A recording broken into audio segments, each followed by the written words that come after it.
This is Rionya Fire Dancer, and this is why my friends hate her.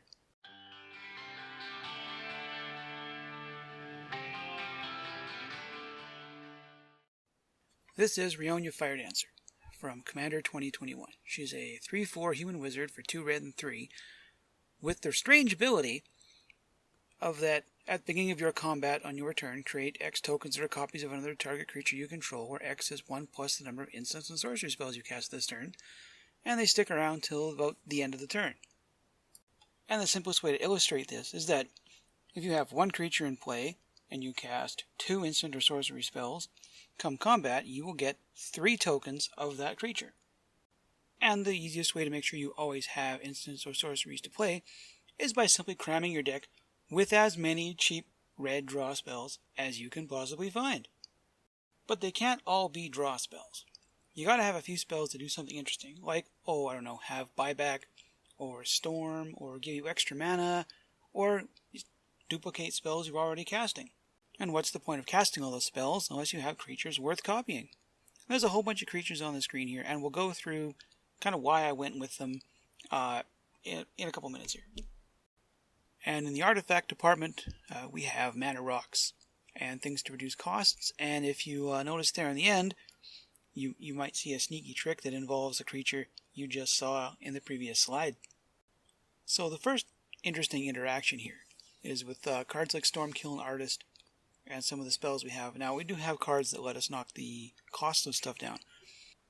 The buyback spells, you can cast them again and again to get treasures.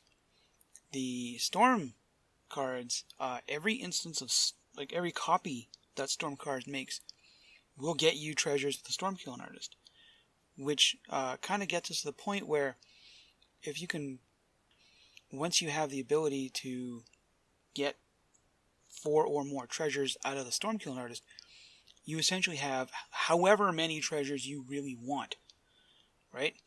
Your first casting of, even if you cast nothing else that turn, your first casting of Haze of Rage gets you a treasure.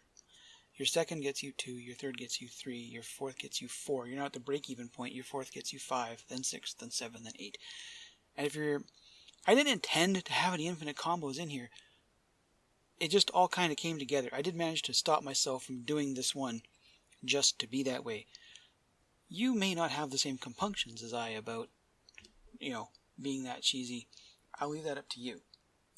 Now, if you remember back to what was peeking around behind that expedition map, oh, by the way, we've got a Solemn Simulacrum in the deck. Every copy of Simulacrum you make gets you some more mountains, trippers, Valakut, there's some damage. Combustible Gear Hulk, every one of those is either going to get you 3 cards, or someone's taken the combined mana cost of those 3 cards to the face, and as long as you pick the guy with the least amount of life on the table, you're going to get the 3 cards every time. Red Dragon, Spawn of Thraxis, and Terror of the Peak all do damage to your opponents. Red Dragon's very, very efficient at it. I thought about putting Dragonstorm in this deck just to get them out that fast. The deck got really big really quick. Zealous Conscripts lets you grab, the most interesting things out there, and then attack other people with them. Why put your own creatures in danger? And then Ogre Battle Driver. When those copies come into play, they see all the other copies of Ogre Battle Driver into play, and you have a bunch of guys with really high power. They're just temporary hires anyway. Fire them across the board at somebody. The most outlandish interaction I've found so far is Rionya and Portraiser. So, when Portraiser deals combat damage to a player, untap all your creatures, you get another combat phase, but he can't attack someone he already has attacked. So Rionya gives you some tokens, they all attack, one of them gets through, you get another combat phase, which gets you more tokens, at least one of them's getting through, you get another combat phase, wash, rinse, and repeat. So when it comes to the big, fat endgame spells, we went with Mizzix Mastery and Apex of Power. So Mizzix Mastery lets you cast, with Overload, all the instants and sorceries in your graveyard, which is going to give Rionya the ability to crank out a huge amount of tokens, preferably to something that's going to either win the game, now, with something like Red Dragon, or give you enough tokens, you should be able to run the board.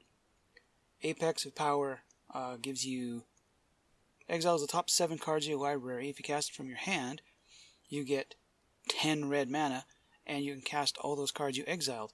So just do it multiple times.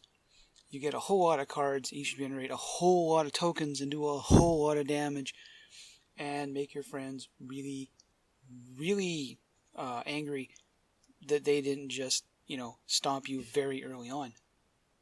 So as I play this deck, I may or may not add Porphyros to it for all the come into play triggers for damage. I might throw Dragonstorm into it, just, why not, right? I mean, it's a Storm card. Let me get my dragons out. There's a handful of other cards I might throw in there with other revisions, but as it stands, I had a lot of fun with it, and nobody saw it coming, which means I'll probably never do it again. Either way, this was my commander. That was why my friends hate it, and see you again in the future when I got another commander that they don't like.